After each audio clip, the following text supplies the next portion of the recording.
Eh bien le bonjour messieurs dames et bienvenue dans cette nouvelle vidéo. Alors aujourd'hui je suis parti pour le Cosméjean. Le Cosméjean c'est dans les Cévennes. Et là on va aller dans les gorges du Tarn. Je vais aller là-bas pour aller rejoindre un ami avec qui on va faire un petit bivouac là-bas. C'est Antoine Bushcraft. D'ailleurs j'ai déjà fait une vidéo avec lui. Et ça va être un peu la retrouvaille. On fait pas mal de bivouac ensemble. Et on filme pas forcément tout le temps. Et donc dans les Cévennes j'y suis déjà allé il y a déjà pas mal de temps. D'ailleurs j'ai fait une vidéo sur cette région. Mais je suis pas trop satisfait de cette vidéo et donc j'aimerais la refaire et redécouvrir un peu mieux la région. Voilà, c'est parti, let's go!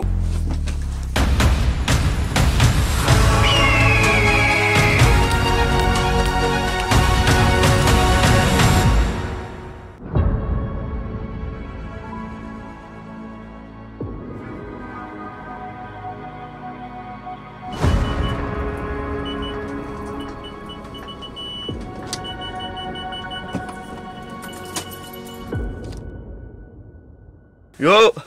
Yo! Avec mon ami Antoine Bushcraft, la retrouvaille. Cool! Bon, bah, je vais lui faire visiter mon terrain de jeu favori, c'est dans les gorges du Tarn, sur le Cosméjean. On va aller aux Arcs de Saint-Pierre dans une arche qui a été formée quand c'était la mer ici. Donc ça fait des arches, c'est super beau. Voilà, petit bivouac dans les gorges du Tarn. C'est parti! Allez!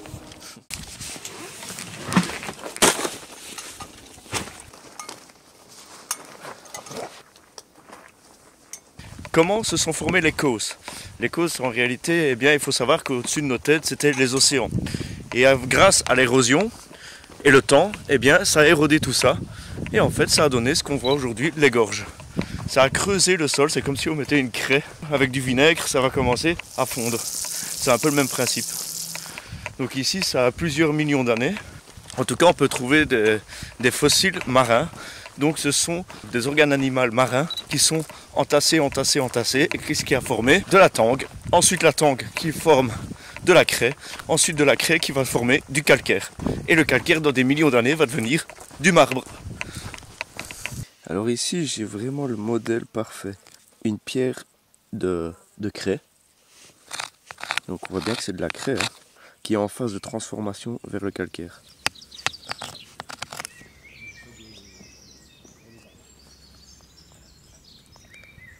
Alors là on voit bien l'érosion tout au-dessus. Alors là on peut voir les strates, donc les couches de sédiments. On voit qu'il y a plusieurs couches. Et si on creuse là-dedans, eh bien, on pourrait trouver des fossiles. On rentre dans l'érosion de l'eau qui est passée à l'intérieur, qui a formé la grotte, ici, enfin, en tout cas le tunnel. Là c'est la grotte de l'homme mort et ça s'appelle comme ça parce que ils ont trouvé à peu près une cinquantaine de squelettes avec le crâne trépané qui datent du néolithique et donc ils se disent que la chirurgie à leur niveau existait déjà un petit peu et c'est pour ça que ça s'appelle la grotte de l'homme mort. Voilà.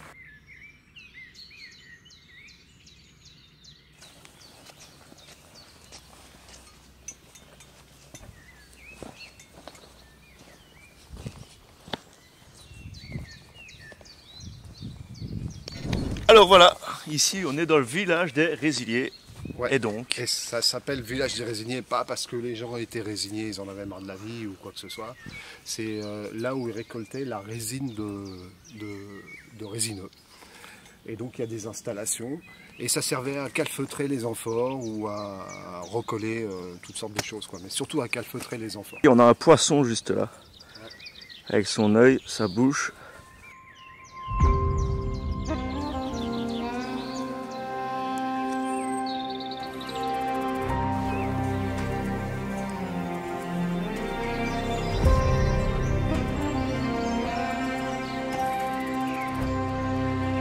Et ici on a un tapis de mousse.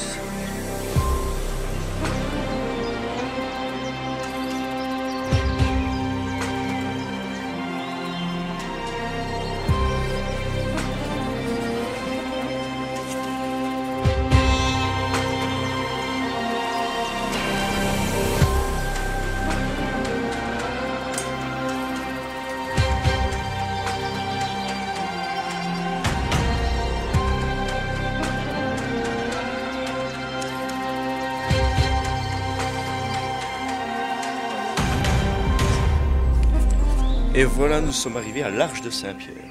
Et ça se rafraîchit ici, hein, étant donné qu'on est sous l'arche. C'est un peu plus frais avec la roche. Très joli.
On est près du Cosméjean, juste là-bas au bout, il y a le Cosméjean.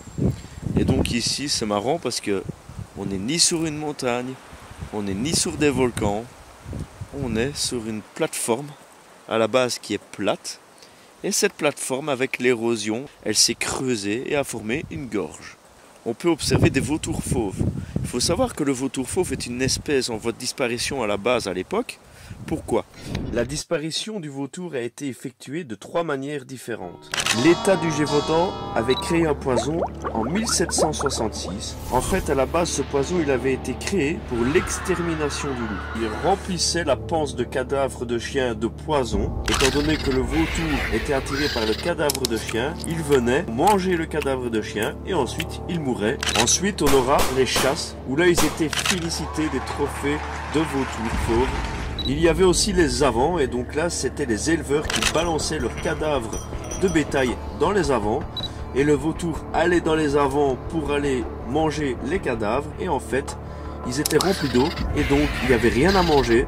Et eux ne savaient plus remonter à la surface, et ils étaient bloqués là, et ils mouraient. On l'a réintroduit ici, et maintenant, on en a pas mal. Et ensuite, il y a des plateformes qui sont prévues pour les bergers. Quand on a un mouton mort, ils vont mettre leur mouton décédé sur la plateforme, donc la carcasse, et ensuite, ça va être mangé par les vautours fauves. Et on a aussi le gypaète barbu, qui est un oiseau, lui, qui va bouffer les os. D'ailleurs, on l'appelle le casseur d'os. Et là, j'essaye de filmer les vautours, c'est pour ça que je me suis posé avec mon hamac. J'observe un petit peu, j'attends pour pouvoir essayer de les choper, pouvoir les filmer. On est bien ici. On est vraiment bien.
Tu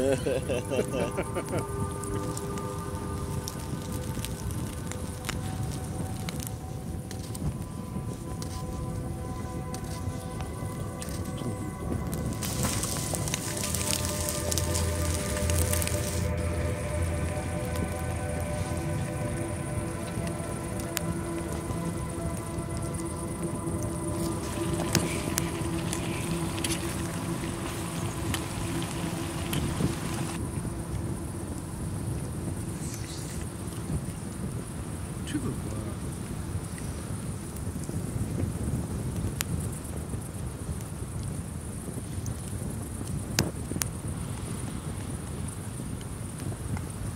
Et on lui pèlera le jour comme au bailli du Limousin, qu'on a pendu un bon matin avec ses tripes. Bonne nuit, dame. Bonne nuit mon pote. Ciao, faites bon rêve. Ciao, à demain.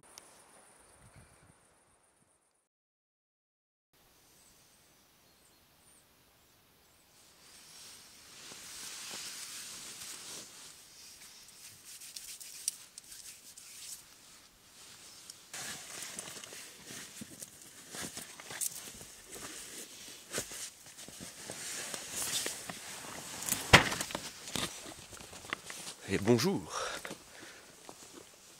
Et comment il va? Ouais, ça va, bien dormi. Moi entre les deux.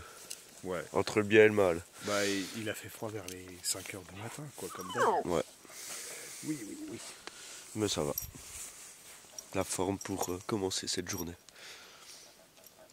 Et Runa, elle a bien dormi. Du coup là, on va aller voir le lever du soleil au niveau de la Gorche, qui est juste là-bas au bout. On n'est pas très loin du bivouac.